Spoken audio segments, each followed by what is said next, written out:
জিওভিশনের আরেকটি নতুন ক্লাসে সবাইকে স্বাগত জানাই। শিক্ষার্থী বন্ধুরা, তোমরা কেমন আছো? আশা করি সবাই ভালো আছো। আজকের ক্লাসের যাওয়ার আগে জিওভিশন এবং আমি যে বিদ্যালয়ে শিক্ষকতা করি, বেগুনাবাড়ি হাই স্কুল উচ্চ মাধ্যমিক, এই বিদ্যালয়ের পক্ষ থেকে সবাইকে স্বাগত জানিয়ে আজকের আমরা নতুন ক্লাস শুরু করব। আজকে এই ক্লাসটি দেখে তোমাদের কি মনে হচ্ছে? দেখো, পেছনে একটি নদীর ছবি আমরা দেখতে পাচ্ছি এবং চতুর্দিকে গাছ আর মাঝখান দিয়ে নীল জলের প্রবাহ। তো স্বাভাবিকভাবে তোমরা বুঝতে পারছো যে আমরা আজকে আমাদের পূর্ব ঘোষণা অনুযায়ী নদী এবং তার ক্ষয় কার্যের প্রভাবে গঠিত ভূমিরূপ সম্বন্ধে আলোচনা করব। তবে যেমনটি আমি বলেছিলাম যে আমাদের প্রথমের যে ক্লাসটি ছিল লেকচার নাম্বার 1, এখন আমরা যে ক্লাসটি করব সেটা হচ্ছে লেকচার নাম্বার 2। এখানে কি লেখা আছে পরিষ্কার করে দেখো, যদিও ইংরেজিতে খুব একটা অসুবিধা হবে না। Works of the river and resultant landfall. নদীর ক্ষয়কার্যের ফলে সৃষ্ট 3টি বা ভূমিরূপের চিত্রসহ বর্ণনা। আজকে এই টপিকটি আলোচনা করার শেষ হলে আমরা জানতে পারবো প্রথম কি নদী কাকে বলে, নদীর বিভিন্ন অংশ, নদীর কাজ, ক্ষয় কাজ, বহন কাজ এবং সঞ্চয় কাজ, নদীর কার্যের প্রভাবক, নদীর ক্ষয়কার্যের ফলে গঠিত প্রধান প্রধান ভূমিরূপ এবং পরীক্ষার প্রস্তুতি। তবে এবারে আমরা ঢুকে যাই আজকের আলোচনার মূল পর্বে। দেখো, প্রথমেই এই ছবিটি দেখে তোমাদের কাছে কি মনে হচ্ছে? একটি ভূমিরূপ। এই ভূমিরূপগুলো সম্বন্ধে আমরা এর আগেও আলোচনা করেছিলাম, পর্বত, মালভূমি, সমভূমি। তো এই ভূমিভাগের উপর দিয়ে একটি স্বাভাবিক জলধারা প্রবাহিত হয়ে চলেছে।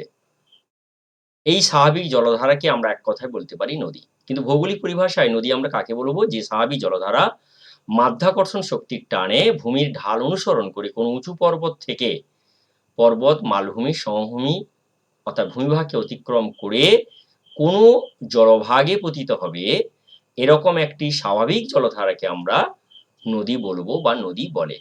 দেখো, এই নদী সম্বন্ধে জানতে গেলে তার আগে ছোট ছোট বিষয় কিছু আমরা জেনে নেব। যেমন ধরো, আমরা সারা বিশ্বের নিরিখে যদি একটুখানি পর্যালোচনা করি, দেখতে পাবো যে longest rivers in the world, অর্থাৎ সারা বিশ্বের মধ্যে প্রথম 10টি, আমরা প্রথম 10টি কথা ছেড়েই দিলাম, প্রথম 3টি দীর্ঘতম নদী, প্রথম, দ্বিতীয় এবং তৃতীয়। প্রথম যে নদীটি দৈর্ঘ্যে, মনে রাখবে ভালো করে, প্রথম বিশ্বের দীর্ঘতম নদী সেটা হচ্ছে নীল নদ, আফ্রিকায় অবস্থিত। এর দৈর্ঘ্য হচ্ছে 6650 কিলোমিটার। এরপরে আমাজন, এটিও কিন্তু আফ্রিকা মহাদেশের নদী, এর দৈর্ঘ্য হচ্ছে 6400 কিলোমিটার। এর পরের নদী ইয়াংসি, এই নদীটি এশিয়া মহাদেশের অন্তর্গত। তো প্রথম 3টি নদীর কথা আমরা জানলাম, নীলনদ, আমাজন নদী এবং ইয়াংসি। দেখো ছেলেমেয়েরা, আমরা অনেক উৎসবের কথা শুনেছি। এখন আমরা যে উৎসবটি কথা জানবো সেটি হচ্ছে জাপানের সুমিদা রিভার ফায়ারওয়ার্ক ফেস্টিভ্যাল বলে একটি নদী উৎসব হয়। এই নদী উৎসবটি বিশ্বের প্রাচীনতম নদী উৎসব হিসেবে বিবেচনা করা হয়, প্রায় 400 বছরের পুরনো। কথিত আছে ওই সময়ে নাকি জাপানে ভীষণ রকমের দুর্ভিক্ষ এবং মহামারী হয়। তো ওই সময়কালে যিনি রাজা ছিলেন ওই দেশের, তিনি এই দুর্ভিক্ষের হাত থেকে বাঁচানোর জন্য তার প্রজাদেরকে তিনি কি করেছিলেন, তিনি নদী উৎসব শুরু করেছিলেন। এবং এই নদী উৎসব আজও জাপানের একটি ঐতিহ্যবাহী নদী উৎসব। গ্রীষ্মের জুলাই মাসের শেষ সপ্তাহে প্রতি বছর সমস্ত অধিবাসী, বিশ্বের অনেক জায়গা থেকে লোকজন সেখানে জড়ো হন। প্রায় 10 লক্ষেরও বেশি লোক ওই উৎসবকে আনন্দ উপভোগ করার জন্য সবাই সেখানে মিলিত হন। এবং শুনলে অবাক হয়ে যাবে যে প্রায় 20,000-এরও বেশি এই ধরনের আলোর বিভিন্ন রকমের আতশবাজি পোড়ানো হয়।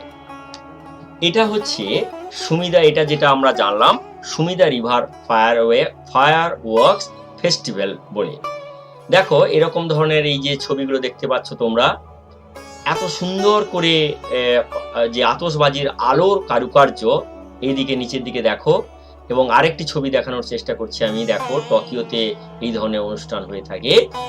তো এটা নদীর যে সাধারণ বিষয়গুলি সম্বন্ধে একটু জানলাম, যদিও এটা তোমাদের পাঠ্য বিষয় নয়, তবুও একটুখানি জানার যাতে আনন্দ লাগে সেটা করলাম।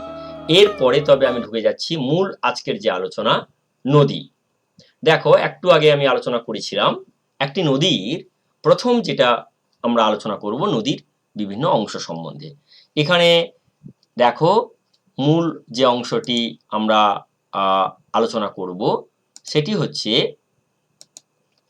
এই ধরনের যে জায়গাগুলিকে তোমরা দেখতে পাচ্ছ, এই জায়গাগুলিকে আমরা সাধারণত নদীর উৎস হিসেবে বিবেচনা নাম হচ্ছে মোহনা, অর্থাৎ কিনা নদী যেখানে পতিত হয়। এই যে নদীর যে বিভিন্ন উৎস থেকে যে মিলিত হয় এই নদীগুলিকে, এই ধরনের জলধারাগুলিকে আমরা বলি কি উপনদী। কেন? মূল নদীর সঙ্গে পতিত হয়। এটাকে মনে রাখার জন্য তোমাদের আমি একটা ছোট্ট টিপস একটা দিয়ে দিই। কি হয় যে তোমরা দেখো এই হাতটিকে দেখো, এই যে হাতটিকে দেখতে পাচ্ছ, এই হাতটি অর্থাৎ কি বিভিন্ন জলধারাটা এসে কি হয়েছে এক জায়গায় মিলিত হয়েছে, অর্থাৎ কিনা এটা একটা প্রধান নদী হিসাবে প্রবাহিত হয়েছে। কিন্তু দেখো এই নদীর এই হাতটিকে যখন আবার কি করবে, এভাবে নাবিয়ে দেবে, অর্থাৎ কি প্রধান নদী এলো, সেটা যখন আবার কি হয়েছে ভাগ হয়ে যাচ্ছে, তখন এটা হয়ে যাচ্ছে শাখা নদী। তার মানে কি যখন এটাকে আমি তুলে দিচ্ছি তখন এটা হয়ে যাচ্ছে উপনদী, একসঙ্গে যুক্ত হয়ে কি হচ্ছে একটা প্রধান নদী সৃষ্টি হচ্ছে। এটাকে যখন আমি নাবিয়ে দিচ্ছি তখন কিন্তু এটা হয়ে যাচ্ছে কি, এগুলো শাখা নদী। তবে উপরের দিকে হলে উপনদী, নিচের দিকে হলে শাখা নদী। বোঝা গেল? তবে তো এইভাবে এগুলিকে আমরা উপনদী বলি। শাখা দেখো আমি দেখানোর চেষ্টা করেছি আমাদের ভারতবর্ষের মানচিত্র। এই ভারতবর্ষের যে মানচিত্র, এখানে প্রধান নদী গঙ্গা। দেখো এগুলি হচ্ছে সবই উপনদী। গঙ্গোত্রী হিমবাহের গোমুখ গুহা থেকে সৃষ্টি, পড়েছে কোথায়? বঙ্গোপসাগরে। এদিকে চলে গেছে কে? সিন্ধু। 5টি প্রধান উপনদী। আর এদিকে চলে এসেছে ব্রহ্মপুত্র, একসঙ্গে এটা যুক্ত হয়েছে। তো এই যে নদী, এরকম ধরনের একটি জলপ্রবাহ যাকে আমরা নদী বলি। আমাদের উত্তর ভারতের প্রধান 3টি নদীর বিষয়টিও জেনে নিলাম। এবারে দেখো খুব সুন্দরভাবে যে কথাটা বলতে চাইছি, দেখো একটি নদীর দীর্ঘ কত কিলোমিটার, কিন্তু এখানে দেখো নদীটির উৎস পথ দেখো, যেখানে নদী উৎসতে একটি ক্ষীণ জলধারা একেবারে ঝর্ণার মতো নেমে আসছে। লক্ষ্য রাখো, দেখো ঝর্ণার মতো উপর থেকে ঝরে ঝরে ঝরে ঝরে আসছে। এটিকে আমরা কি বলি? নদীর উৎস বলি। ভীষণ সুন্দর করে সবাই তোমরা বুঝতে পারবে, সুন্দর ছবিও উৎস বলি। কিন্তু দেখো এই উৎস নদী যেখানে ক্ষীণ জলস্রোত বয়ে আসছে, কিন্তু তার নিচের ছবিটিকে দেখো যেখানে পতিত হচ্ছে কত বিরাট বড় রূপ নিয়ে নিয়েছে। অর্থাৎ এটি হচ্ছে কি, এটা পুরোপুরি মোহনা অংশ, পুরো এই অংশটা। অর্থাৎ কিনা যেখানে উৎপত্তি হচ্ছে সেখানে দেখো এই ধরনের জলধারা, আর যেখানে মিলিত হচ্ছে সেখানে তার চেহারাটা কিন্তু অকল্পনীয়, আমরা ভাবতে পারি না। তো এই যে এটাকে আমরা বলি নদীর মোহনা। এখানে আমরা দেখে নেব যে এই যে অংশটি দেখতে পাচ্ছ পুরো অংশ জুড়ে এটাকে আমরা বলবো কি? এটাকে আমরা বলবো নদী অববাহিকা। মাঝখানে দেখো এই অংশটি যে নেমে গেছে, আমি একটি অন্য রং দিয়ে বোঝানোর চেষ্টা করছি। এখানে লক্ষ্য রাখো এই অংশে আবার তার ঠিক বিপরীত অংশে এখানে লক্ষ্য রাখো, দেখো একটি ভূমিভাগ, পার্বত্য ভূমিভাগ নেমে এসেছে। এগুলিকে আমরা বলি কি? জলবিভাজিকা। কেন? এই যে প্রধান নদীর জলধারাগুলিকে ভাগ করে দিয়েছে, এই জন্য এগুলিকে আমরা বলি জলবিভাজিকা। এবারে আমরা আলোচনা করব আরেকটি নতুন একটি বিষয়। সেটি কি? সেটি হচ্ছে জলচক্র, অর্থাৎ জলচক্রের অংশ হিসেবে নদী। দেখো এখানে নদীর বিষয়টা কি আমরা জানলাম যে স্বাভাবিক জলধারা, কিন্তু এই স্বাভাবিক জলধারা আসে কোথা থেকে? এটা একটা সাইক্লিক অর্ডারে ঘটতে থাকে। কিরকম ভাবে সাইক্লিক অর্ডারটা ঘটতে থাকে সেটা একটুখানি আলোচনা করলে তোমরা বুঝতে পারবে। দেখো কি হয়, এটি হচ্ছে সমুদ্রের জল, এটি হচ্ছে এই জল জলীয় বাষ্প হয়ে উপরের দিকে উঠতে থাকে। যখন জলীয় বাষ্প রূপে এই জল যখন উপরের দিকে উঠতে থাকে, তখন কি হয়? তখন এই জল জলীয় বাষ্প রূপে উপরের দিকে উঠতে থাকে, উপরে উঠে এখানে ঘনীভূত হয়। ঘনীভূত হয়ে কি সৃষ্টি করে? মেঘের সৃষ্টি করে। এবং দেখো লক্ষ্য রাখো এখানে কি হচ্ছে? বৃষ্টিধারা রূপে নিচের দিকে নেমে আসছে। এই জলধারা ভূমিভাগের উপর দিয়ে, অর্থাৎ কিনা এখানে কি হয়ে গেল? এখানে অধঃক্ষেপণ হলো, এখানে ইভাপোরেশন, বাষ্পীমোচন হয়ে জলীয় বাষ্পপূর্ণ বায়ু হালকা হয়ে উপরের দিকে উঠে আসে। আমরা জানি সাধারণ বায়ুর তুলনায় জলীয় বাষ্পপূর্ণ বায়ু হালকা হয়, সুতরাং হালকা বায়ু উপরের দিকে উঠে এলো। উপরে উঠে এসে এখানে ঘনীভূত হয়ে পরে এখানে জলকণা জলবিন্দু হয়ে বৃষ্টিপাত রূপে নেমে আসে। এবং এই জলপ্রবাহ কিছু অংশ ভূমিভাগের উপর দিয়ে আছে, তাকে আমরা বলি ভৌগোলিক পরিভাষা রান অফ ওয়াটার বা ভূপৃষ্ঠের প্রবাহ জল। আবার কি হয়? কিছু জল ইনফিল্টারেশন হয়ে নিচের দিকে চুঁইয়ে চলে আসে, এবং সেটাও আবার কোনো সময়ে কি হয়? এইভাবে ভেতর দিয়ে ঢোকার পরে চুঁইয়ে আবার ভূপৃষ্ঠে আবার জলভাগের সঙ্গে মিশে যায়। তো মূলত আমরা এখানে দেখব যে জল রান অফ হচ্ছে, অর্থাৎ কিনা পৃষ্ঠপ্রবাহ জল, সেইটা একটি নির্দিষ্ট চ্যানেলের মধ্য দিয়ে বা খাতের মধ্য দিয়ে নদী অববাহিকার থেকে ঝরে আসা পুরো জল কি করে? নদী রূপে প্রবাহিত হয়। তার মানে দেখো, তবে নদীর মূল সৃষ্টির কথাটাকে যদি আমরা বিচার করি, এখানে বরফ গলা জল ভূপৃষ্ঠের উপর দিয়ে আসছে, কিন্তু বরফ গলা জলের পাশাপাশি আমাদের এই যে জলচক্রের যে প্রভাব, জলচক্রের কারণে কিন্তু নদীর সৃষ্টি হয়। একেবারে নদীর প্রাথমিক ধারণাগুলি সম্বন্ধে জানলাম, এগুলো তোমরা আগের ক্লাসে তোমরা পড়াশোনা করেছো। এবারে আমি চলে আসছি, দেখো এই যে 1, 2, 3, অর্থাৎ 1, 2, 3 মানে কি? এটি হচ্ছে নদীর তিনটি প্রবাহ বা তিনটি গতির কথা বলা হয়েছে। এই তিনটি গতি, একটি হচ্ছে পার্বত্য প্রবাহ, আরেকটি হচ্ছে মালভূমি প্রবাহ, আরেকটি হচ্ছে সমভূমি প্রবাহ, বা এর একটি পোশাকি নাম আছে। একে বলা হয় উচ্চ গতি। কি বলা হয়? উচ্চ গতি। একে বলা হয় কি? মধ্যগতি। একে বলা হয় কি? নিম্ন গতি। একটুখানি আমরা এই যে প্রধান তিনটি গতি আছে একটু দেখে নেব। এই যে প্রধান তিনটি নদী, এই তিনটি প্রবাহ যে নদীতে আমরা সুস্পষ্টভাবে দেখতে পাই, সেই নদীকে আমরা বলি আদর্শ নদী। তবে সমস্ত নদী কিন্তু আদর্শ নয়। তার মানে কি? যে একটি নদী গতিপথে বা নদী অববাহিকার মধ্যে প্রধান তিনটি গতি সুস্পষ্টভাবে দেখতে পাবো, সেরকম নদীকে আমরা বলবো আদর্শ নদী। এরপরে চলো দেখো একটি আদর্শ নদীর কিভাবে তার নদী অববাহিকার গঠন হয় একটু দেখে নেওয়া যাক। দেখো উচ্চগতি, এটা হচ্ছে এই অংশটি উচ্চগতি, এই অংশটি হচ্ছে মালভূমি প্রবাহ, আর বাকিটা নিম্নগতি বা সমভূমি প্রবাহ। দেখো যেখানে উচ্চগতি সেখানে কি হয়, ভি আকৃতির রূপ, পরে আস্তে আস্তে করে এটি কি হয়, ফ্ল্যাট হয়, অর্থাৎ ভিটা আরো প্রসারিত নদী খাত হয়, আর একেবারেই প্রশস্ত হয়ে যায় নদী প্রবাহ। দেখো এই নদী অববাহিকার আকৃতির সঙ্গে আমাদের নদীর যে কাজের একটি গুরুত্বপূর্ণ সম্পর্ক আছে। কিরকম ভাবে, লক্ষ্য রাখো, এখানে যেহেতু উচ্চ গতি মানে এখানে ঢালও বেশি, এই জায়গাটা ঢাল বেশি। দেখো এখানে এখানে ঢালটা আমরা দেখতে পাচ্ছি এই জায়গায়। প্রথম এই অংশটিকে আমরা ধরে নিচ্ছি, আমরা এটাকে আমরা ধরছি না, এখানে এখানে ঢাল বেশি, অর্থাৎ কিনা খুব দ্রুত গতিতে জল প্রবাহ হচ্ছে।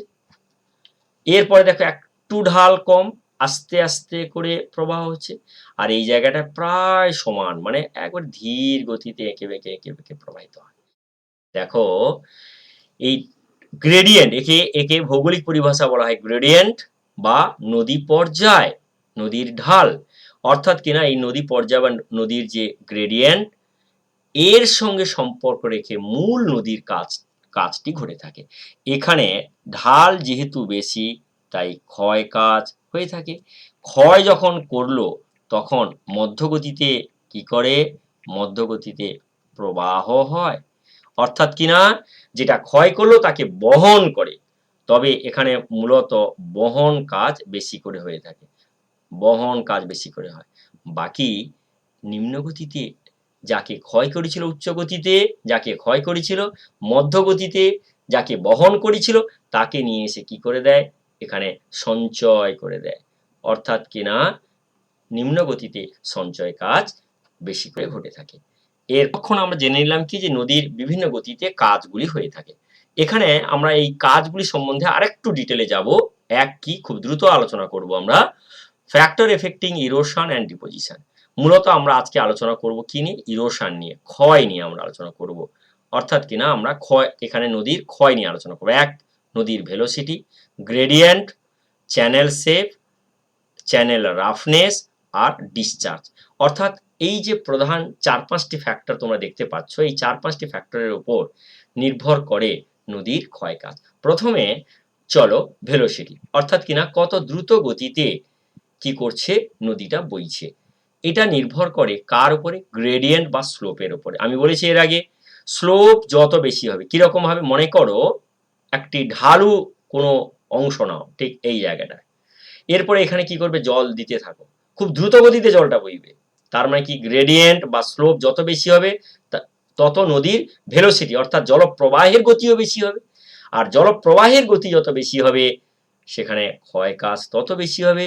আর ঢাল যত কম হবে, অর্থাৎ গ্রেডিয়েন্ট বা স্লোপ যত কম হবে, সেখানে কি হবে, নদীর ক্ষয় কাজ কমবে, বরং সঞ্চয় কাজ বাড়বে। এটা গেল প্রথম ফ্যাক্টর। দ্বিতীয় ফ্যাক্টর হচ্ছে কি, চ্যানেল শেপ অ্যান্ড রাফনেস। লক্ষ্য রাখো এখানে এই যে এই অংশটিকে, অর্থাৎ এখানে দেখো এটাকে আমরা চ্যানেল বলি। চ্যানেল মানে কি, নদী খাত, নদী যে খাতের মধ্য দিয়ে প্রবাহিত হয়।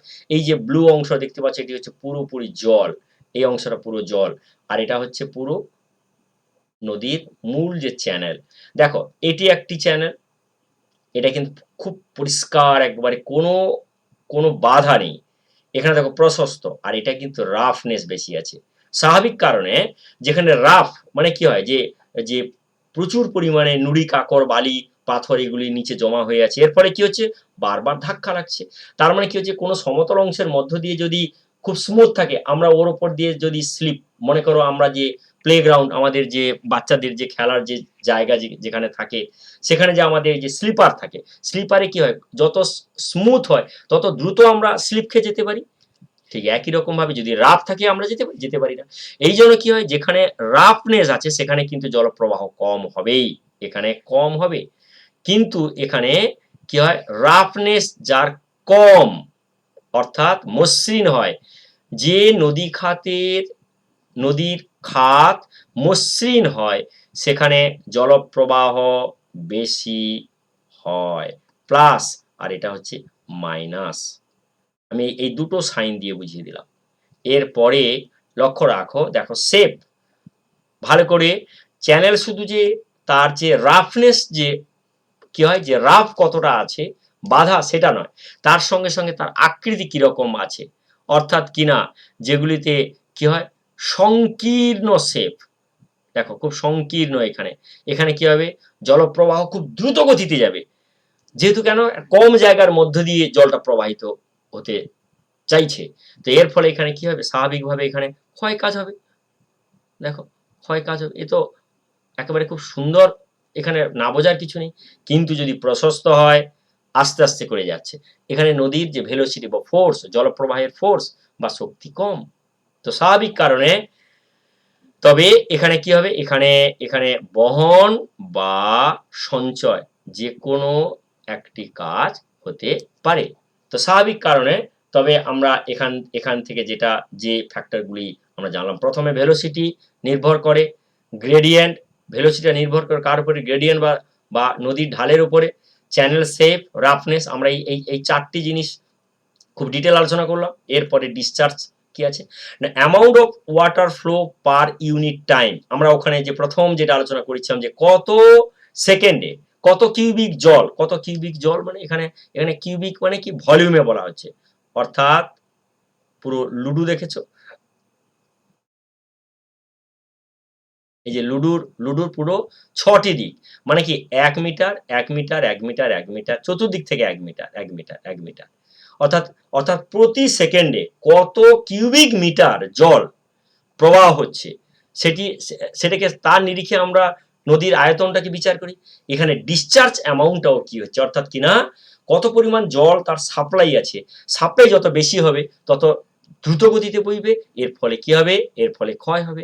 যত সাপ্লাই কম হবে, ডিসচার্জ অ্যামাউন্ট যত কম হবে, তত নদীর শক্তি কম হবে, এর ফলে কি হবে, সেখানে নদী ক্ষয় করতে পারবে না, উল্টে কি হবে সঞ্চয় করবে। তার মানে ক্ষয়, বহন বা সঞ্চয়, আমরা এই 5টি প্রধান ফ্যাক্টরের উপর নির্ভর করে। এটা আমরা ডিটেল তবে জেনে নিলাম। এরপরে চলো আমরা বলেছি যে ভূগোলকে কি, কোথায়, কেন, কিভাবে, এটা এই পদ্ধতিতে আমরা পড়ব। আমরা কিন্তু এগুলো সবই কি, কেন, কোথায়, এই নিরিখে যে আলোচনাগুলো করে যাচ্ছি একটু একটু করে তোমরা বোঝার চেষ্টা করো বা জিজ্ঞাসা করার চেষ্টা করো, দেখবে তার সমস্ত উত্তর কিন্তু পেয়ে যাবে। এরপরে দেখো আমরা তবে কি জানলাম, প্রধানত নদী তবে কি করে, প্রধানত নদী 3 ধরনের কাজ করে। একটা হচ্ছে কি ক্ষয় কাজ করে, একটা হচ্ছে কি এখানে ক্ষয় কাজ করে,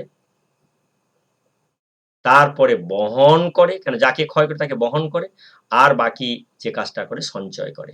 প্রধান 3টি পার্ট আমরা জানলাম, ক্ষয় কাজ, বহন কাজ, সঞ্চয় কাজ। দেখো এইবারে আমরা জানবো, প্রথম যেটি জানবো সেটি ক্ষয়। কেন ক্ষয় জানবো, এই কারণে কি নদী ক্ষয় কাজ করে সাধারণত পার্বত্য অঞ্চলে, যেহেতু উচ্চগতি, মধ্যগতি, নিম্নগতি, এই জন্য আমরা প্রথমে ক্ষয় কাজ সম্বন্ধে জানবো।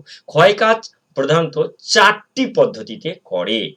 একটা হচ্ছে কি, একটা হচ্ছে হাইড্রোলিক অ্যাকশন বা জলজনিত ক্ষয়, অর্থাৎ কিনা জল যে পড়ছে, যে যে পরিমাণ ডিসচার্জ হচ্ছে সেটা কি হচ্ছে, সেটা পাথর, শিলা, নুড়ি, কাকর, বালির উপর পড়ছে, এর ফলে কি হয় জলের আঘাতজনিত ক্ষয়ের দ্বারা কি হয় নদী ক্ষয় কাজ করে।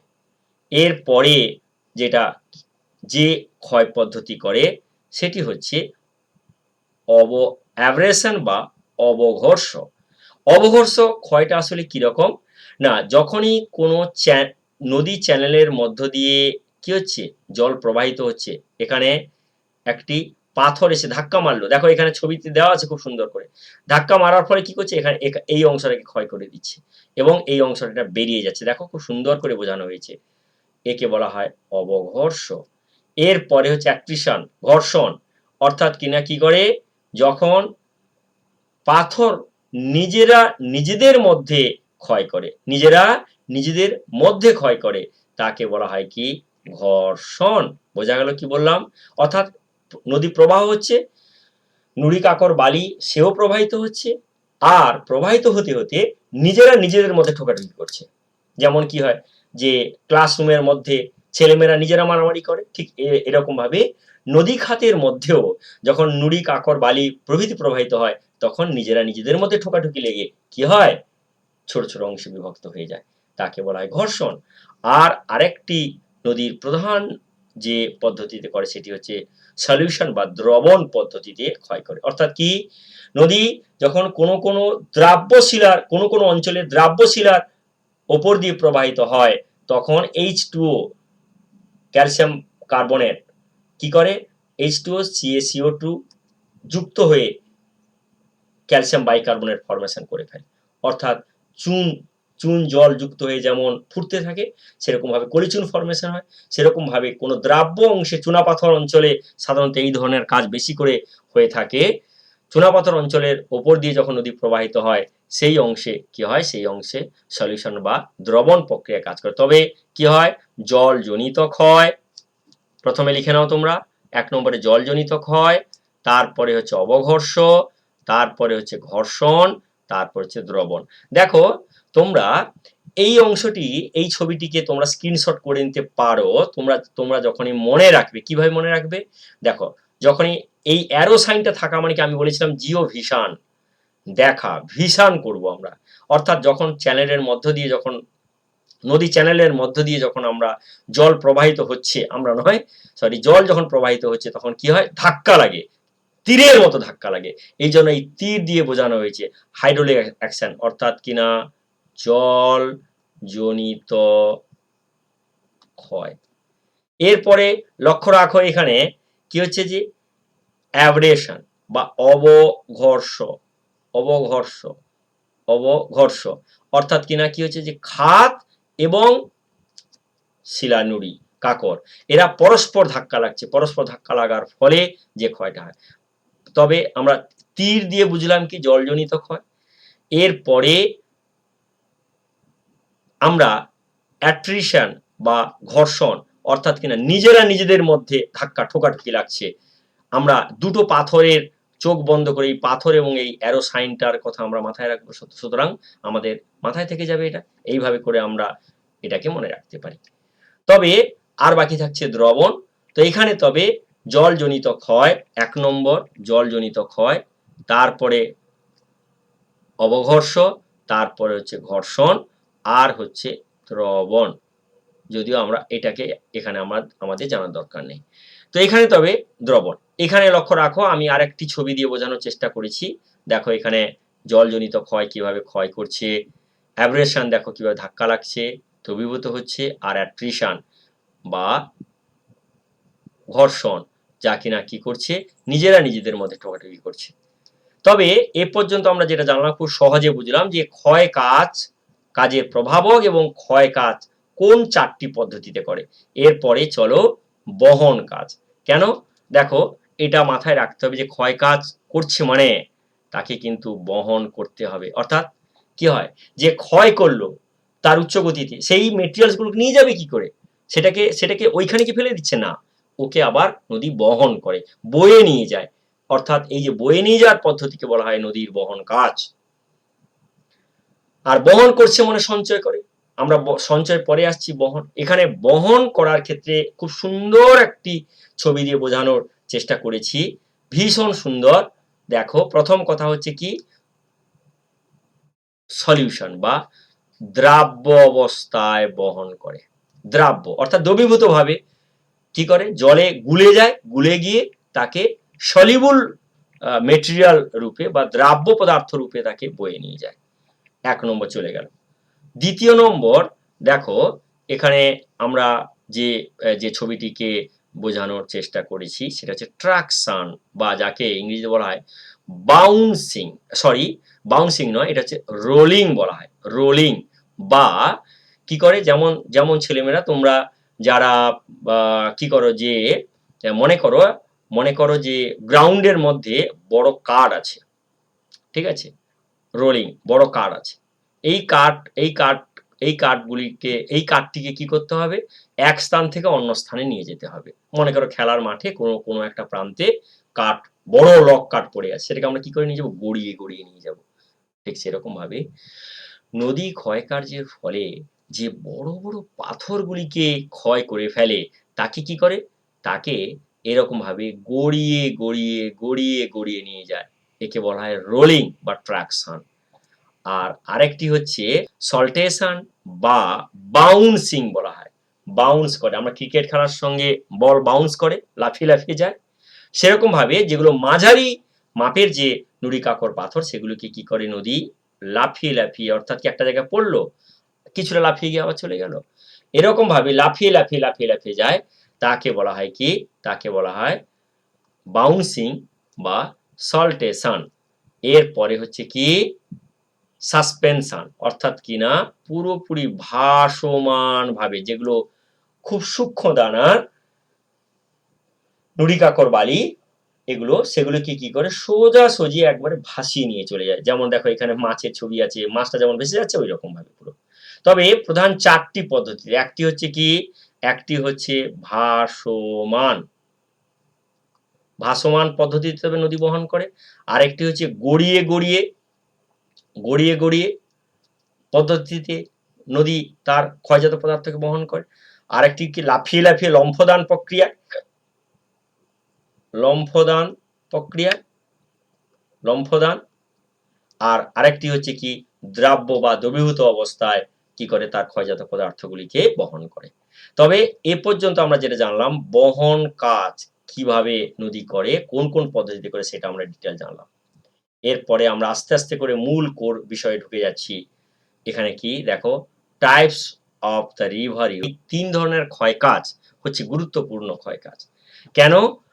না সাধারণ ক্ষেত্রে নদীর যে ধরনের ক্ষয়জাত ভূমিরূপগুলি আমরা দেখতে পাই সেটাই ৩ টি পদ্ধতিতে হয়ে থাকে। একটি হচ্ছে কি ভার্টিক্যাল ইরোশন।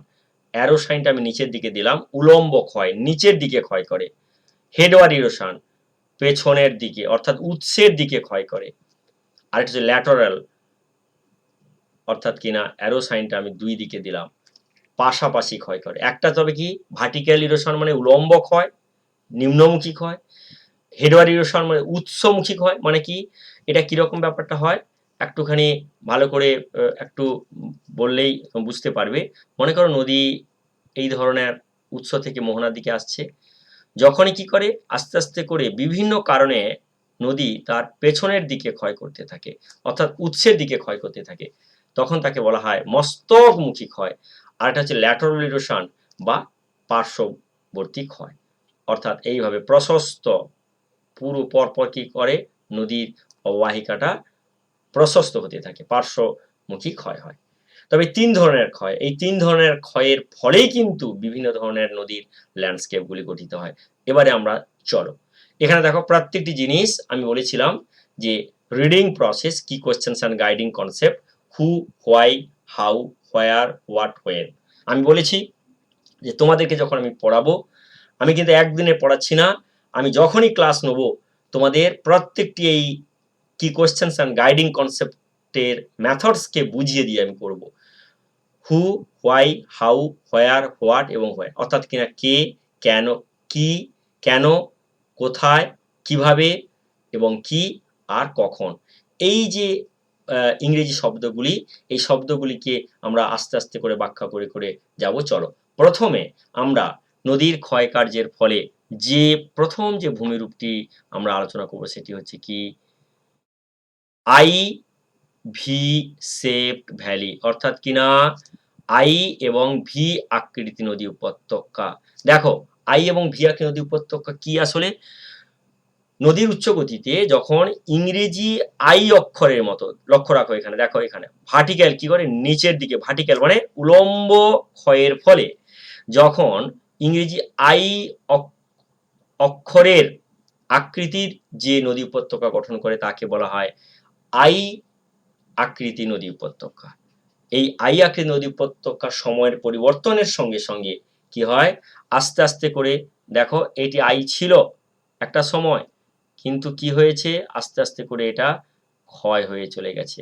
তার মানে তবে কি প্রথমে নিম্নমুখী ক্ষয় করেছে, তারপরে কিন্তু কি করলো পার্শ্বমুখী ক্ষয় করলো। অর্থাৎ তবে এখানে কি দেখো আই এবং ভি আকৃতি নদী উপত্যকা হোয়াট কি না এগুলো ইংরেজি আই বা ভি সদৃশ্য নদী উপত্যকা। কোথায় দেখা যায়? উচ্চ পার্বত্য প্রবাহে। কিভাবে গঠিত হয়? কিভাবে গঠিত হয়? সাধারণত নদীর নিম্ন এবং পার্শ্বমুখী ক্ষয়ের ফলে। কখন গঠিত হয়? যখন নদী উচ্চ গতিতে প্রবাহিত হয়, নদীর শক্তি বেশি থাকে এবং নদী অবঘর্ষ, ঘর্ষণ, দ্রবণ বা জলজনিত আঘাতের ফলে গঠিত হয়। তবে দেখো আমি বুঝিয়ে দিলাম ব্যাপারটা খুব পরিষ্কার করে, আশা করি তোমরা বুঝতে পেরেছো। এরপরে দেখো একটা সুন্দর একটা মডেল দিয়ে আমি বোঝানোর চেষ্টা করেছি। এই ভি, এটা আসলে এখান থেকে আমি যা বলার বলে দিয়েছি, এখান থেকে বলার তেমন কিছু নেই, কিন্তু এই ধরনের ভি শেপ নদী উপত্যকা গঠিত হয়। ভি শেপ 3D পিকচার দিয়ে বোঝানোর চেষ্টা করেছি। আরেকটি পিকচার দিয়ে বোঝানোর চেষ্টা করেছি। দেখো একেবারে পুরোপুরি ভি শেপ হয়। দেখো ভি শেপ পুরোপুরি নদী খাদ, এটা এই নদী খাদ পুরো ভি আকৃতির এইভাবে করে প্রবাহিত হচ্ছে।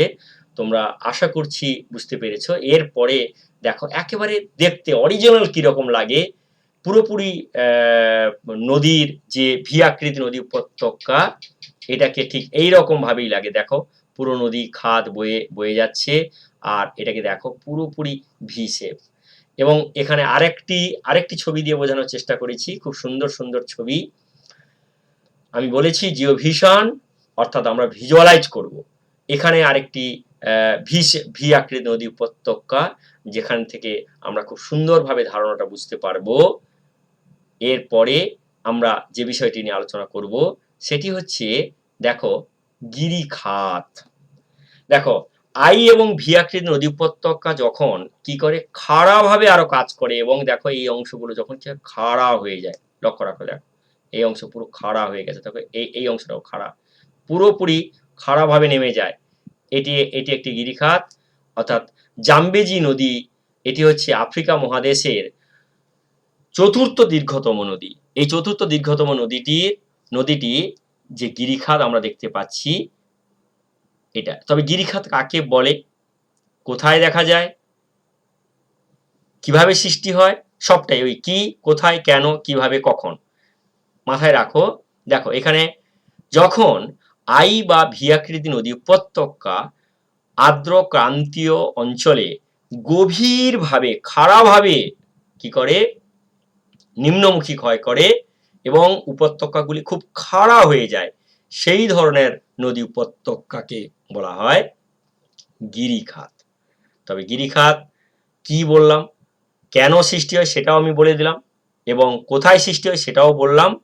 আর এই এই গিরিখাতকে কিরকম দেখতে হয়, খাড়া লাগে, খাড়া হয়। কোনো কোনো ক্ষেত্রে গিরিখাত 1 থেকে 1.5 কিলোমিটার, কোথাও কোথাও আবার 2 কিলোমিটারও গভীরতা হতে পারে। ভাবো একটা নদী উপত্যকার খাত 2 কিলোমিটার, 1.5 থেকে 2 কিলোমিটার গভীরতা হয়। তো এই ধরনের যে খাড়া আই আকৃতি নদী উপত্যকা, গভীর আই আকৃতি নদী উপত্যকাকে আমরা এক কথায় বলে থাকি গিরিখাত। এরপরে চলো দেখো, এটি ছবিটা দেখে তোমরা নিশ্চিত বুঝতে পেরেছো এই ছবিটি আসলে কিসের ছবি।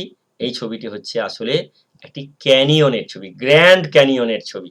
দেখতে কি সুন্দর লাগছে না? দেখো দেখো গিরিখাত, ক্যানিয়ন। এই গিরিখাত এবং ক্যানিয়ন আসলে কি, ক্যানিয়নটা কি, ক্যানিয়ন আর গিরিখাত একই রকম, শুধু পার্থক্য একটা জায়গায়, ক্যানিয়ন সৃষ্টি হয় শুষ্ক অঞ্চলে। দেখো যে গ্র্যান্ড ক্যানিয়ন, কলোরাডো নদীর ওপরে গ্র্যান্ড ক্যানিয়ন, সেই গ্র্যান্ড ক্যানিয়নের ছবি, একেবারে পুরো চকচকে ঝকঝকে ছবি। আমি যাতে তোমাদের দেখতে ভালো লাগে এই ধরনের ছবিগুলিকে কালেকশন করেছি। এখানে ক্যানিয়ন, সাধারণত ক্যানিয়ন কি, যে ধরনের গভীর গিরিখাত বা আই এবং ভি আকৃতি খাড়া শুষ্ক অঞ্চলের নদী খাতকে আমরা বলি ক্যানিয়ন। ক্যানিয়ন তবে কাকে বলে, নদী আই এবং ভি আকৃতি নদী উপত্যকা যখন মরু অঞ্চলে বা শুষ্ক অঞ্চলে গঠিত হয় তাকে বলে ক্যানিয়ন। তবে গিরিখাত এবং ক্যানিয়নের আসলে কিন্তু মূল পার্থক্য তেমন কিছু নয়। এটি হচ্ছে আর্দ্র অঞ্চলে, ক্রান্তীয় আর্দ্র অঞ্চলে সৃষ্টি হয়, আর আর আর ক্যানিয়ন সৃষ্টি হয় শুষ্ক অঞ্চলে। খুব পরিষ্কার করে বোঝা গেল আশা করি। কিন্তু দুজনেরই বৈশিষ্ট্য এক, দুটোই খাড়া হয়, দুটোই কি হয়, গভীর হয়। এবং এখানে দেখো, লক্ষ্য রাখো, দেখো পুরো একবারে এই যে ক্যানিয়নগুলো কিভাবে খাড়াভাবে নেমে গেছে, এই অংশগুলো দেখে খুব পরিষ্কার করে বুঝতে পেরেছো নদী এইভাবে করে ক্ষয় করে। তবে এখান থেকে আমরা প্রধান নদীর যে আইভি গিরিখাত ক্যানিয়ন, আই, এরপরে হচ্ছে ভি, তারপরে হচ্ছে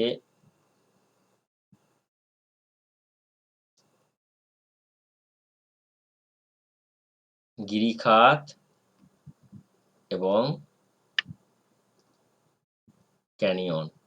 লক্ষ্য রাখো, এটা একটা সিরিজ ভূমিরূপ, অর্থাৎ নদী উপত্যকার সঙ্গে এটি যুক্ত হয়ে আছে, নদী উপত্যকার সঙ্গে এটি যুক্ত হয়ে আছে।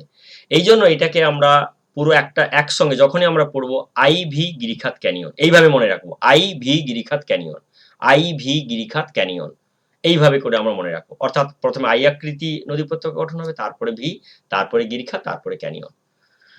ঠিক এর পরে চলো আমরা পরের যে নদী উপত্যকার সম্বন্ধে জানবো, সেটি হচ্ছে ইন্টারলকিং স্পার বা আবদ্ধ শৈলশিরা। আবদ্ধ শৈলশিরা। এই আবদ্ধ শৈলশিরা আসলে কি? দেখো, নদী যখন এঁকে বেঁকে প্রবাহিত হয় না, তখন কি হয়, স্পারগুলি অর্থাৎ নদীর এই যে উপত্যকা অংশগুলি একটার সঙ্গে একটা এরকম ভাবে পুরো খাঁজ কাটা হয়ে থাকে। দেখো, এর ইংরেজি নামটাকে ব্যাখ্যা করার চেষ্টা করো। ইন্টার লকিং, লক অর্থাৎ লক মানে কি, তালা, তালাতে লক থাকে। এই লকগুলো যখন কি হয়, ইন্টার করে, অর্থাৎ কি, যখন একটার সঙ্গে একটা খাঁচে খাঁচে ঢুকে যায়, এইভাবে যখন ঢুকে যায়, তখন তাকে বলা হয় কি, ইন্টারলকিং স্পার। একটা স্পার কি করে, ইন্টারলক করে, এইভাবে করে ঢুকে যায় একটার সঙ্গে। তো এই ধরনের নদী উপত্যকাগুলিকে বলা হয় কি, আবদ্ধ শৈলশিরা। লক্ষ্য রাখো, দেখো এইভাবে করে এই আবদ্ধ শৈলশিরা কোথায় সৃষ্টি হয়? এটাও কিন্তু নদীর উচ্চ গতিতে। কেন সৃষ্টি হয়? যখন স্পারগুলি কি হয়, একটার সঙ্গে একটা ঢুকে যায়। কি জন্য ঢুকে যায়? কারণ কি, পার্বত্য অংশে নদী এঁকে বেঁকে প্রবাহিত হয়। কারণটা কি, যে কোথাও কোথাও শৈলশিরা আছে, সেই শৈলশিরাকে অ্যাভয়েড করতে গিয়ে নদী বেঁকে যাচ্ছে। নদী এই যে আঁকাবাঁকা পথে প্রবাহিত হওয়ার ফলে এই ধরনের যে আবদ্ধ শৈলশিরা গুলি আমরা দেখতে পাই, নদী উপত্যকাগুলিকে আমরা বলি আবদ্ধ শৈলশিরা। একটি আবদ্ধ শৈলশিরার একেবারে অ্যাকচুয়াল পিকচার, রিয়েল পিকচার কিরকম হয়, আমি একটু দেখানোর চেষ্টা করছি। দেখো, এই অংশে দেখো, একটা স্পার আর একটা স্পার, একটা শৈলশিরা দেখো আস্তে আস্তে করে ঢুকে গেছে এরকম ভাবে, এবং মনে হচ্ছে না ওখানেই নদীর গতিটা শেষ হয়ে গেছে, কিন্তু না, তুমি যখন এই প্রান্তে যাবে দেখবে আবার নতুন গতিপথ বেরিয়ে গেছে। ঠিক তারপরে প্রান্তে গেলে আবার একটি নদীর গতিপথ বেরিয়ে গেছে, তারপরে আবার একটি নদীর গতিপথ বেরিয়ে গেছে। তো এরকম ভাবে এই সমস্ত এই যে প্রজেক্ট করা, যে আমরা যে প্রজেক্ট প্রোফাইলগুলি আমরা দেখতে পাচ্ছি, এগুলো কিন্তু এরকম ভাবে এঁকে বেঁকে প্রবাহিত হয়ে গেছে। তো এরপরে দেখো, এখানে আরেকটি হাতে আঁকা এই ধরনের যে স্পার কিভাবে এঁকে বেঁকে প্রবাহিত হচ্ছে, একটা এই যে ভ্যালি সাইড নদীর উপত্যকা এরকম ভাবে নেমে গেছে, এদিক থেকে নেমে গেছে। তো এই ধরনের নদী উপত্যকাগুলিকে আমরা বলি কি, এই ধরনের নদী উপত্যকাগুলিকে আমরা বলি আবদ্ধ শৈলশিরা। তবে আইভি গিরিখাত ক্যানিয়ন, ভির পরেই সৃষ্টি হয় আবদ্ধ শৈলশিরা।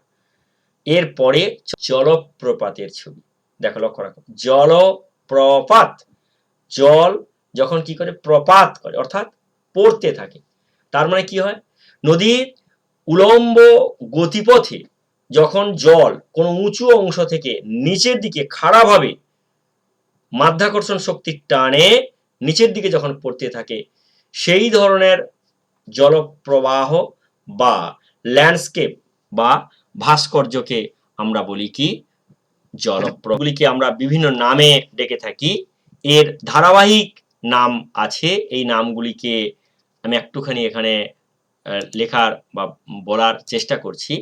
লক্ষ্য রাখো, যেখানে কি হয়, প্রথম যে পার্টটি সেটি হচ্ছে র্যাপিড,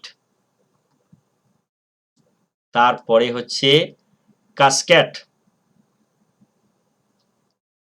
তারপরে হচ্ছে ক্যাটারাক্ট,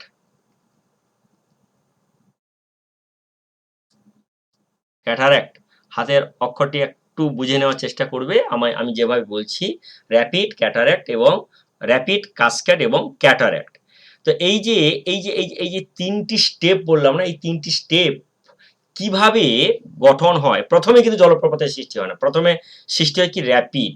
দেখো এই যে ছোট ছোট ধাপগুলি দেখতে পাচ্ছ, এই ছোট ছোট ধাপগুলি র্যাপিড, তারপরে কি হয় র্যাপিডগুলি যখন কাটতে থাকে, মানে কি এরকম ধরনের প্রথম গঠন হলো, লক্ষ্য রাখো, আস্তে আস্তে করে র্যাপিড, তারপরে কি হচ্ছে ক্যাটারাক্ট, তারপরে কাসকেড, কাসকেডটা আবার এখানে আবার গঠন হচ্ছে, এরকম ভাবে গঠন হচ্ছে, তারপরে আস্তে আস্তে কি হচ্ছে যে এই অংশটাকে পুরো একসঙ্গে চলে গেল। অর্থাৎ তবে কি র্যাপিড হলো, তারপরে হচ্ছে কাসকেড হলো এই জায়গাটা, তারপরে ক্যাটারাক্ট, তারপরের যে অংশ কি হয়ে যায় জলপ্রপাতের সৃষ্টি হয়। তো এইভাবে এইভাবে এইভাবে আমরা কি দেখতে পাই, এইভাবে আমাদের জলপ্রপাতের সৃষ্টি হয়। একটি ছবির এঁকে আমি বোঝানোর চেষ্টা করলাম, এটি একটি কাসকেডের ছবি, কি সুন্দর ছবি। কিন্তু এবারে আমরা আলোচনা করব যে জলপ্রপাত কিভাবে অ্যাকচুয়ালি গঠন হয়। দেখো কিরকম ভাবে একটি সুন্দর ছবি দিয়ে বোঝানোর চেষ্টা করেছি। এগুলো একটা একটা লেয়ার, কিসের লেয়ার, শিলার স্তর বা রক লেয়ার। এটা খাড়াভাবে জলটা পড়ছে, দেখো কিভাবে টার্বুলেন্স তৈরি হচ্ছে এখানে।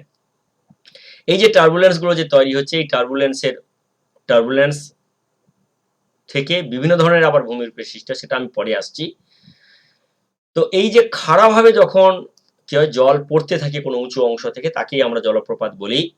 জলপ্রপাত সাধারণত পার্বত্য অঞ্চলে গঠিত হয়। কোথায় গঠিত হয়, এবং এবারে হচ্ছে যে কেন গঠিত হয়। দেখো আস্তে আস্তে করে একটা স্টেপে স্টেপে আমরা জানার চেষ্টা করব। দেখো যখন নদীর প্রবাহ পথে এইভাবে প্রবাহ হচ্ছে, কি হয় কঠিন শিলা কোমল শিলা, কঠিন শিলা কোমল শিলা। এই কঠিন এবং কোমল শিলা যখন প্রবাহিত হয় তখন কি করে আস্তে আস্তে করে কঠিন শিলাটা খুব ধীরে ধীরে ক্ষয় হয়, কিন্তু সেই তুলনায় কোমল শিলা সফট রক খুব দ্রুত ক্ষয়। দেখো এখানে ক্ষয় হয়ে গেছে। এরপরে দেখো আস্তে আস্তে করে ক্ষয় হয়ে কি হয়ে গেছে, এই অংশগুলি কিন্তু এই যে অবঘর্ষ জলজনিত ক্ষয়, তারপরে ঘর্ষণ, এইসব পদ্ধতি, দ্রবণ, এই সমস্ত পদ্ধতি ক্ষয় করে করে কোমল শিলাকে খুব দ্রুত অপসারণ করে দেয়। দেখো এখানেও দ্রুত অপসারণ হয়ে যাচ্ছে। এরপরে দেখো এখানে কি হলো, অপসারণ হয়ে যাওয়ার ফলে আরো গভীর হয়ে গেছে এবং একটা সময় জল খারাপ হয়ে পড়তে আছে।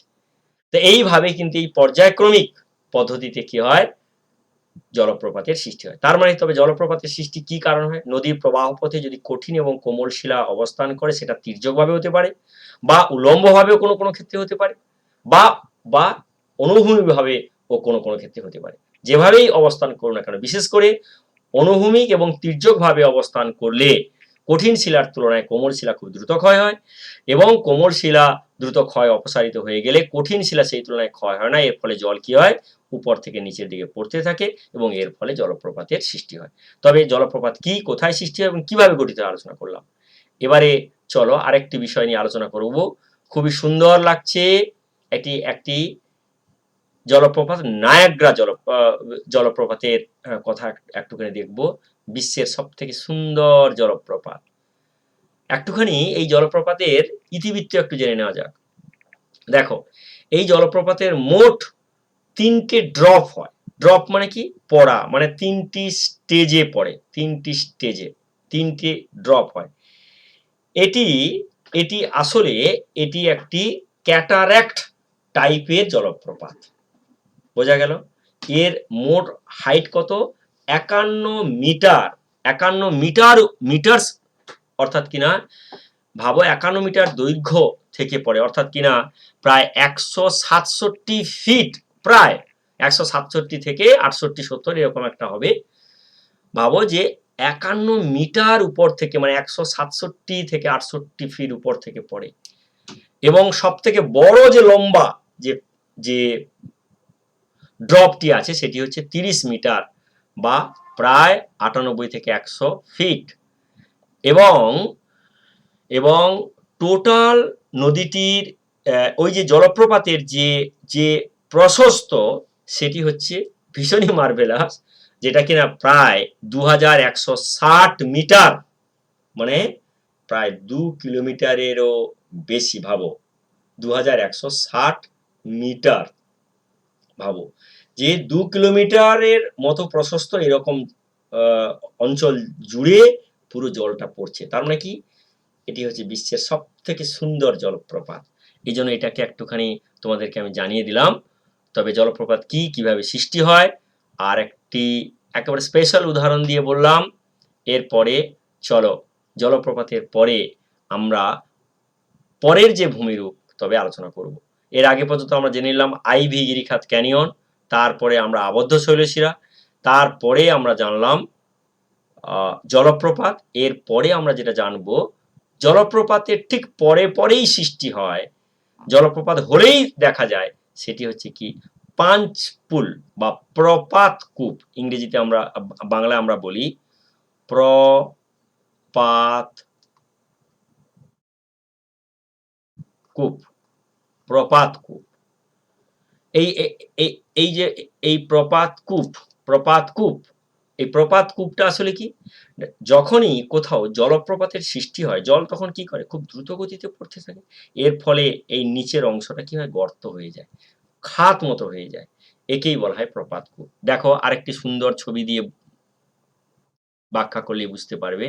এখানে কি লেখা আছে দেখো, প্লাঞ্চ পুল, অর্থাৎ কিনা জল পড়ছে আর এই অংশটায় নিচু হয়ে গেছে, একে বলা হয়, এই অংশটিকে বলা হয় পাঞ্চ পুল।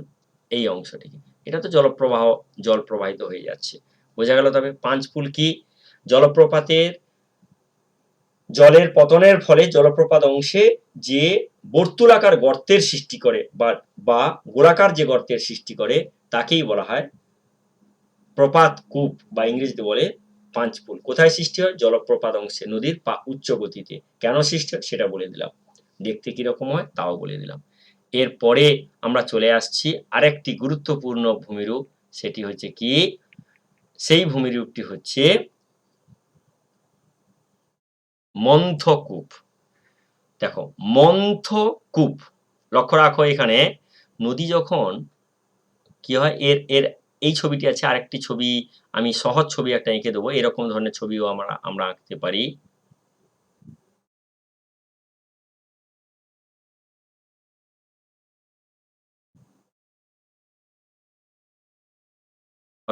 অর্থাৎ কিনা এটি হচ্ছে নদীর প্রবাহপথ, নদীর এটা প্রবাহপথ, এখানে জল যাচ্ছে, এই অংশটা হচ্ছে তোমার নদীর খাত, আর এগুলো গর্তের সৃষ্টি হয়েছে, বর্তুলাকার গর্তের সৃষ্টি হয়েছে। কিরকম ভাবে, জলের যখন নদীর মধ্য দিয়ে যখন জল প্রবাহিত হয় না, তখন কি হয়, জলে একটা টার্বুলেন্স তৈরি হয় বা ঘূর্ণি তৈরি হয়। দেখো, আর এই ঘূর্ণির সঙ্গে সঙ্গে কি হয়, নুড়ি কাকর বালি এগুলো ঘুরতে থাকে। এর ফলে কি হয়, একেবারে নদীর তলদেশ অংশে এরকম ধরনের গর্তের গঠন হয়। লক্ষ্য রাখো, এই যে গর্তগুলিকে আমরা বলি কি, এই গর্তগুলিকে আমরা বলি মন্থকূপ। দেখো এখানে আরেকটি ছবি দিয়ে বোঝানোর চেষ্টা করছি, এখানে কিভাবে সৃষ্টি। দেখো প্রথমে 1 নম্বর স্টেপ 1 কি হলো, আঘাত লাগলো। স্টেপ 2 তে কি হচ্ছে, গর্ত হয়ে গেছে, এরপরে ঘূর্ণির সৃষ্টি হচ্ছে এবং গর্তটা বাড়ছে 2। এরপরে দেখো আস্তে আস্তে করে কিন্তু গর্ত বেড়ে গেছে এবং ঘূর্ণির ফলে পুরো বর্তুলাকার গর্ত, অর্থাৎ কিনা নদীর একেবারে বটম অংশে, নদীর পুরো তলদেশী অংশে। দেখো এখানে আরেকটি একেবারে পুরোপুরি এই অংশের যে ছবিটা দেখে তোমরা বুঝতে পারছো, নদীর একেবারে পুরোপুরি বটম অংশে এই ধরনের গর্তের সৃষ্টি হয়। এই গর্তগুলিকে আমরা বলি কি, মন্থকূপ।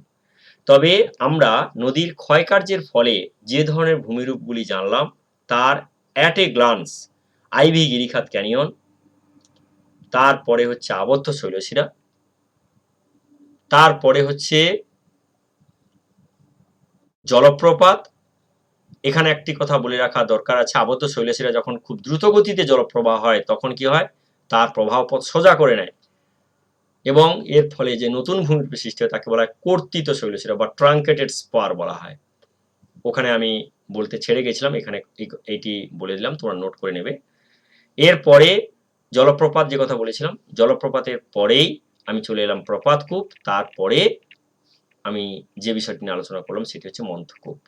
তবে এটা এ পর্যন্ত যেটি আমরা আলোচনা করলাম সেটি হচ্ছে কি, তোমাদের সবটাই কিন্তু পড়ার বিষয়, জানার বিষয়। কিন্তু আমরা শুধু পড়বো না, পড়ার সঙ্গে সঙ্গে আমাদের কি করতে হবে? খুব সহজ ব্যাপার, আমাদেরকে পরীক্ষার জন্য প্রস্তুতি করতে হবে। এই পরীক্ষার জন্য প্রস্তুতি আমরা কিভাবে করব? চলো, এক্সাম প্রিপারেশন অর্থাৎ এক্সামিনেশন। কেন আমরা পড়বো, পরীক্ষার জন্য প্রস্তুতি নেবো, তা কি করে হয়?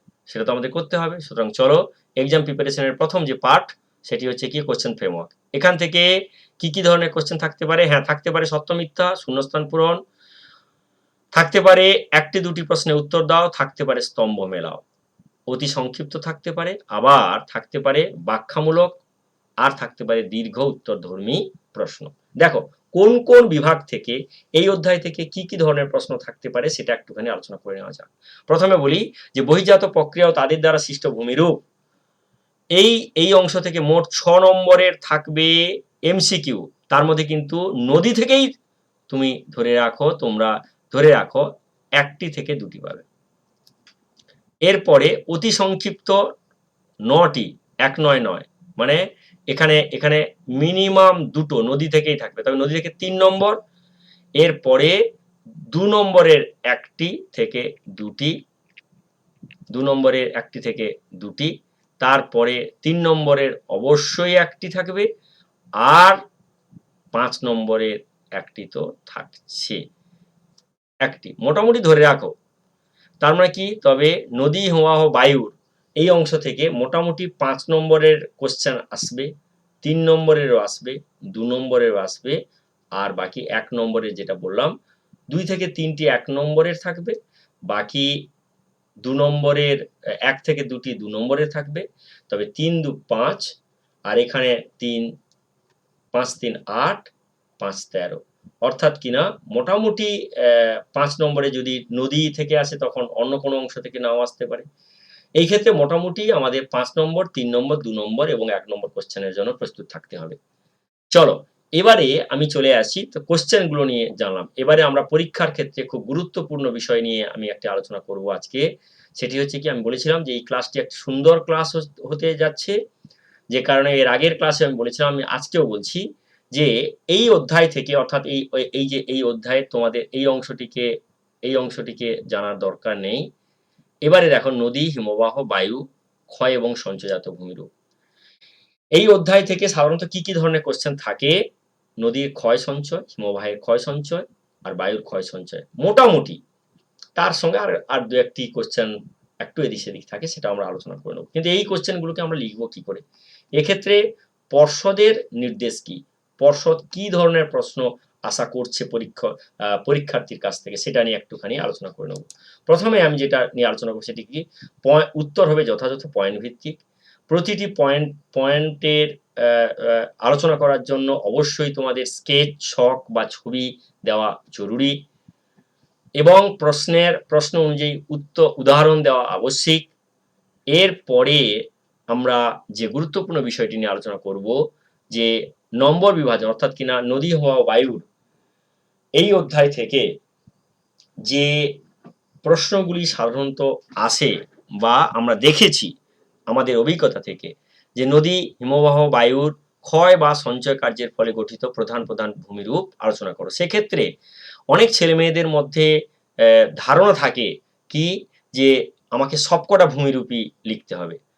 আবার কি হয় যে কেউ লিখছে, ছবি দিচ্ছে না। কিন্তু এক্ষেত্রে একেবারে সঠিক যে ধরনের আমাদের লিখলে আমরা 5-এর মধ্যে আমরা 4.5 বা 5-এর 5 আউট অফ 5 পেতে পারি, তার সুন্দর একটি ব্যাখ্যা আমি এখানে দিচ্ছি। এই ব্যাখ্যাটিকে একেবারে মন্ত্রের মতো মাথায় ঢুকিয়ে নাও। প্রথম কথা হচ্ছে কি, আমরা যদি উল্লেখ থাকে 3টে, 4টে, 5টি, সেক্ষেত্রে আমরা 5টি ভূমিরূপ লিখবো। সেক্ষেত্রে কাকে বলে? ছবি লিখবো, উদাহরণ দেবো, বেরিয়ে যাব। কিন্তু যদি কোনোভাবে আমাদের উল্লেখ না থাকে, সেক্ষেত্রে তবে আমরা কি করব? যে কোনো প্রধান 2টি ভূমিরূপ আমরা লিখব, এবং এই দুটো ভূমিরূপের ব্যাখ্যা কিরকম? 2.5 × 2 = 5, অর্থাৎ কিনা এই যে 2টি ভূমিরূপের ক্ষেত্রে সাধারণ ব্যাখ্যার জন্য 1.5 1.5 3, মানে 2টি ভূমিরূপের জন্য 1.5 1.5 3, উদাহরণের জন্য হাফ আর হাফ 1, তবে 3 1 4, আর চিত্রের জন্য হাফ এবং হাফ 1। তবে দেখো, এখানে 5 নম্বর যদি বলে যে নদীর ক্ষয়কার্যের ফলে প্রধান প্রধান ভূমিরূপগুলি বর্ণনা দাও, এক্ষেত্রে তবে আমরা কতগুলো ভূমিরূপ লিখব? মোদ্দা কথা, এক্ষেত্রে আমরা 2 টো লিখব, 3 টা লিখব, না আমরা 5 টা লিখব? এক্ষেত্রে আমার পরামর্শ যে আমরা প্রধান 2 টি ভূমিরূপ লিখব, কিন্তু লেখার ক্ষেত্রে কতগুলি কৌশল আমাদের অবলম্বন করতে হবে। কি? ব্যাখ্যাটা আমাকে যথাযথ করতে হবে। 2 টো ভূমিরূপ লিখব। কি, কি? সেক্ষেত্রে আমি আইভি, গিরিখাত, ক্যানিয়ন একটা সিরিজ হয়ে গেল। আরেকটি আমরা লিখব জলপ্রপাত, হয়ে গেল। বা সেক্ষেত্রে আমরা করতে পারি কি আবদ্ধ শৈলশিরা, কর্তিত শৈলশিরা, জলপ্রপাত। এক্ষেত্রে তবে আমরা কি করব? ব্যাখ্যা লিখব, আমরা উদাহরণ দেব এবং চিত্র দেব। দেখো প্রতিটা ক্ষেত্রে কিন্তু আমরা চিত্র আঁকতেই পারবো এবং আমাদের সেই ধরনের প্রশ্নের উত্তর বেছে নিতে হবে, প্রশ্নকে বেছে নিতে হবে উত্তর লেখার জন্য, যে ক্ষেত্রে আমরা কি করতে পারবো? আমরা ছবিটিকে আমরা উপস্থাপন করতে পারবো। যদি কোনো ক্ষেত্রে উল্লেখ করে দেয় যে না 5 টি লেখো, তবে সেক্ষেত্রে আমরা 5 টি পয়েন্ট লিখব। সেক্ষেত্রে আমরা কিরকম করব? আইভি, গিরিখাত, ক্যানিয়ন একটা সিরিজ করে নেব। তারপরে আমরা করব আবদ্ধ শৈলশিরা, তারপরে আমরা জলপ্রপাত, তারপরে প্রপাতকূপ, তারপরে হচ্ছে মন্থকূপ। তবে বিস্তারিত লেখার কোনো দরকার নেই।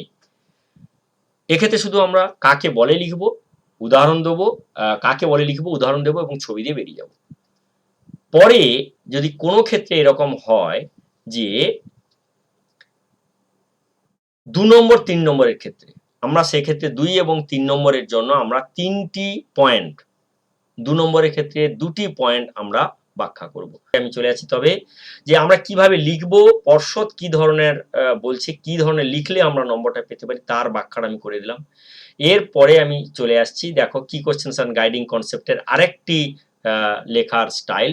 এখানে যেমন এই ধরনের প্রশ্ন আসতে পারে যে নদী কি কি প্রক্রিয়ায় ক্ষয়কাজ করে। তবে কি হবে? নদী আর্দ্রক্রান্তীয় অঞ্চলে প্রধান ভূমিরূপ সৃষ্টিকারী বা ভূমিরূপ ভাস্কর্য সৃষ্টিকারী উপাদান নিম্নলিখিত পদ্ধতিতে নদী কাজ করে। এক কি? অবঘর্ষ, ঘর্ষণ, জলপ্রবাহজনিত ক্ষয় এবং দ্রবণজনিত ক্ষয়। তবে আমরা কি করছি? এখানে এরকম 4টি পয়েন্ট লিখছি। আর এখানে আমরা কি করব? রাফ স্কেচ কিছু দেওয়ার চেষ্টা করব। হয়তো কোনো ক্ষেত্রে যদি ছবি না দেওয়া থাকে তবে ছবি আমরা দেবো না, আর যে ক্ষেত্রে ছবি দেওয়া থাকে সেক্ষেত্রে আমরা ছবি দেবো। দেখো এখানে আমি একটি মডেল কোশ্চেন এখানে বানিয়ে দেওয়ার চেষ্টা করেছি। নদী কি কি পদ্ধতি, কি কি প্রক্রিয়ায় ক্ষয়কাজ করে?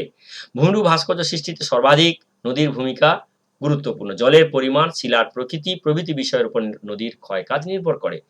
নদী নিম্নলিখিত 4টি প্রক্রিয়ায় ক্ষয়কাজ করে।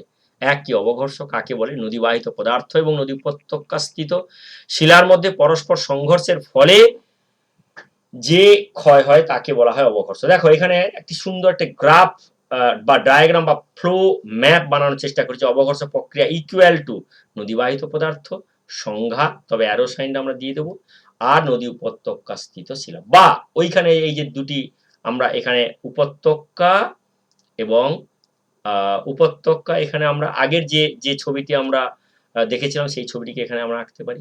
আর ঘর্ষণের ক্ষেত্রে আমরা দুটি পাথর আঁকবো এবং কি হবে? অ্যারো সাইন আমরা দেবো। নদীবাহিত পদার্থগুলি প্রবাহের সময় যখন পরস্পর আঘাতের ফলে গঠিত তখন তাকে বলা হয় ঘর্ষণ। তারপরে জলজনিত ক্ষয়, এখানে ছবি না দিলেও হবে, আর দ্রবণজনিত ক্ষয়। তো এই ধরনের ক্ষয়গুলির ফলে কি হয়? কি হয়? গিরিখাত, ক্যানিয়ন, শৃঙ্খলিত শৈলশিরা, মন্থকূপ, জলপ্রপাত প্রভৃতি সৃষ্টি হয়। এটা আমাদেরকে বলে দিতে হবে। তবে কি কি পদ্ধতিতে ক্ষয় কাজ করে আমরা তবে সুন্দরভাবে এই মেথডে আমরা লিখতে পারি।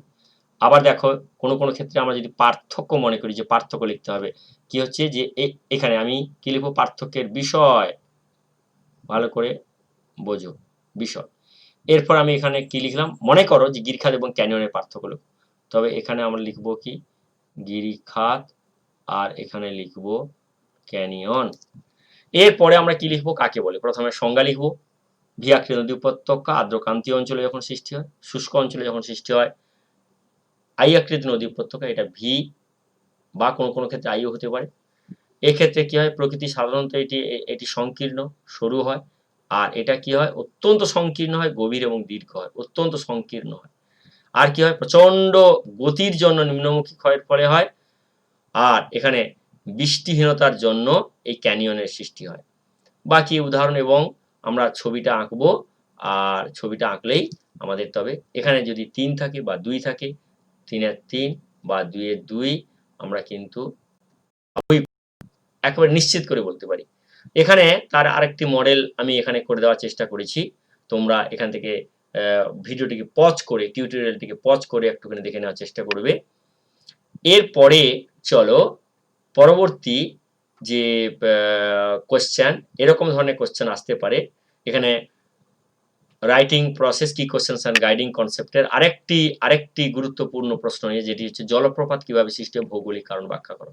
দেখো মূলত ভৌগোলিক কারণ, এখানে কারণগুলো ব্যাখ্যা করতে, অর্থাৎ কি নদী পার্বত্য প্রবাহে ক্ষয়কার্যের ফলে গঠিত প্রধান ভূমিরূপ হচ্ছে জলপ্রপাত, নিম্নলিখিত কারণে সৃষ্টি হয়। তবে আমি এটা লিখলাম, এখানে আমি কি লিখবো, এখানে আমি লিখবো সুন্দর করে জলপ্রপাতের ছবিটিকে লিখবো, এখানটা এভাবে করে প্রবাহ হচ্ছে, এবং এখানে আমি কি লিখবো যে নিম্নলিখিত কারণে এই জলপ্রপাতের সৃষ্টি। প্রথম হচ্ছে কি, কঠিন এবং কোমল শিলার স্তর।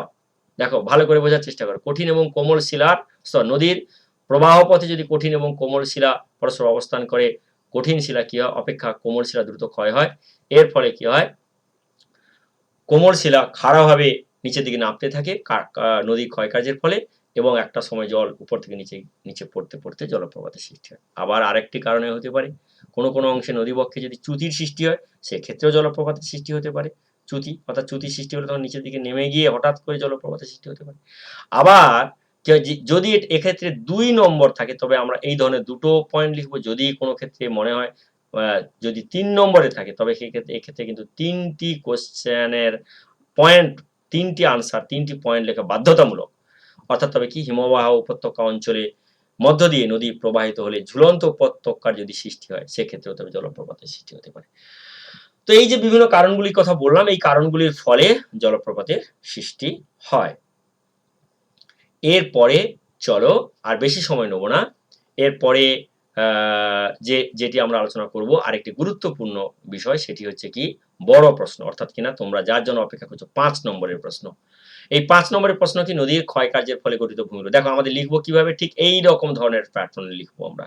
হ্যাঁ, ঠিক এই ধরনের পরপর করে আমরা লিখবো, ছবিগুলোকে আমরা লিনিয়ার বা জিগজ্যাগ প্যাটার্নে। এখানে আমার ১ নম্বর পয়েন্ট আছে, এরপরে আমরা যেটা করব ২ নম্বর পয়েন্ট, আর ৩ নম্বর পয়েন্টের কোনো দরকার নেই। যদি ৩ নম্বর থাকে, যদি আমাদের ফ্লাড বলে, সেক্ষেত্রে তখন আমরা ৩, ৪, কিন্তু আমরা মূলত দুটো পয়েন্টের ভিত্তিতে লিখব। কিভাবে লিখব, এই লেখার মডেলটা আমি দেখাচ্ছি। দেখো প্রথমে আমাদের কি করতে হবে, একটা ভূমিকা লিখতে হবে। এই ভূমিকাটা লিখবো কিরকম ভাবে, আমি আজকে এটা একটুখানি বলে দিচ্ছি, দেখে নাও। আমার কথা শুনে শুনে তোমরা পজ করে করে লিখে নিতে পারবে। ভূমিরূপ ভাস্কর্য সৃষ্টিতে ক্রান্তীয় আর্দ্র অঞ্চলে নদীর প্রভাব সব থেকে বেশি। ভূমিরূপের ঢাল, দেখো এখানে বলছি কি যে কোন অঞ্চলের ভূমিরূপ ভাস্কর্য সৃষ্টিতে ক্রান্তীয় আর্দ্র অঞ্চলে নদীর প্রভাব বেশি। ভূমিরূপের ঢাল, এখানে আমরা যদি বলি বায়ু লিখবো, তবে এখানে কি লিখবো, মরু অঞ্চলে বায়ুর প্রভাব বেশি। আমি যদি বলি হিমবাহ লিখবো, তবে কি পার্বত্য অঞ্চলে হিমবাহের প্রভাব বেশি। দেখো একেবারে শূন্যস্থান পূরণের মতো খুব সহজ করে তোমরা এটা করতে পারবে। এখানে কোনো কোনো মানে আলাদা করে কোনো কিছু সেরকম নেই, খুব সহজভাবেই করা যাবে। একটু ফলো করতে হবে তোমাদেরকে, আর কিছু নয়। বাকি এবারে ভূমিরূপের ঢাল, জলের পরিমাণ, নদীবাহিত পদার্থের পরিমাণ, শিলার প্রকৃতি প্রভৃতির দ্বারা নদীর ক্ষয়কার্য নিয়ন্ত্রিত হয়। দেখো অর্থাৎ নদীর ক্ষয়কাজ কার কার দ্বারা নিয়ন্ত্রিত হয়, যেটা আমি বললাম এখানেও ঠিক সেটা বলেছি। এরপরে কি কি পদ্ধতিতে নদী ক্ষয় করে, দ্রবণ, অবঘর্ষ, ঘর্ষণ, বুদবুদজনিত ক্ষয় প্রক্রিয়ায় নদী পার্বত্য অঞ্চলে উচ্চগতিতে বা উচ্চগতিতে নদী ক্ষয় কাজ করে। তবে কি প্রথম কোন অঞ্চলে, দেখো কোথায়, কি কি দ্বারা নিয়ন্ত্রিত হয়, কি কি মানে হোয়ার, কি হোয়াট, এবং এখানে দেখো কোন কোন প্রক্রিয়া, হাউ, অর্থাৎ দ্রবণ, অবঘর্ষ, বুদবুদ বা ইত্যাদি ইত্যাদি প্রক্রিয়া, জলপ্রবাহজনিত ক্ষয় প্রক্রিয়ায় নদী ক্ষয় কাজ করে নিম্নলিখিত ভূমিরূপগুলি সৃষ্টি করে। বোঝা গেল তবে কি, কোথায়, কেন, এই পদ্ধতির কথা। এবারে ভূমিরূপগুলি কি, প্রথম দেখো নদী উপত্যকা। দেখো যে খাত বা চ্যানেল বরাবর নদী প্রবাহিত তাকে নদী খাত বলে। এটি কি করে, নিম্নমুখী এবং পার্শ্বমুখী ক্ষয়ের ফলে নিম্নলিখিত ভূমিরূপগুলি, একে সাব পয়েন্ট করে ফেলবো, ভূমিরূপগুলি গড়ে তোলে। ১ আই আকৃতি নদী উপত্যকা, ২ ভি আকৃতি নদী উপত্যকা, গিরিখাত এবং ক্যানিয়ন। লক্ষ্য রাখো, আই মানে কি, ইংরেজি আই অক্ষরের মতো, ভি মানে কি, ইংরেজি ভি অক্ষরের মতো, যখন পাশাপাশি ক্ষয় করতে থাকে, এবং এটি কি হয়, উত্তল আকৃতি হয়, কনভেক্স শেপ হয়। এরপর গিরিখাত সাধারণত উচ্চ পার্বত্য অঞ্চলে যখন আরো খাড়া হয়, আর ক্যানিয়ন হচ্ছে কি শুষ্ক অঞ্চলে, গ্র্যান্ড ক্যানিয়ন তার উদাহরণ। আমি এগুলো ডিটেল আলোচনা করেছি। তবে আমরা প্রথম ১ নম্বর পয়েন্ট দিয়ে আমরা এভাবে লিখব এবং ছবিগুলো দিয়ে বেরিয়ে যাব।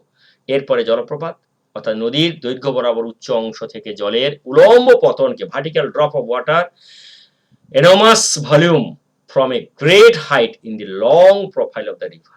এখানে যখন কেউ একটা হিউজ অ্যামাউন্ট অফ জল, প্রচুর পরিমাণের জল, যখন কেউ একটা কি হয় যে এনরমাস ভলিউম, একটা হিউজ অ্যামাউন্ট অফ জল যখন কি করে উপর থেকে একটা গ্রেট হাইট থেকে কি হয় উপর দিকে পড়তে থাকে, তাকে বলা হয় জলপ্রপাত।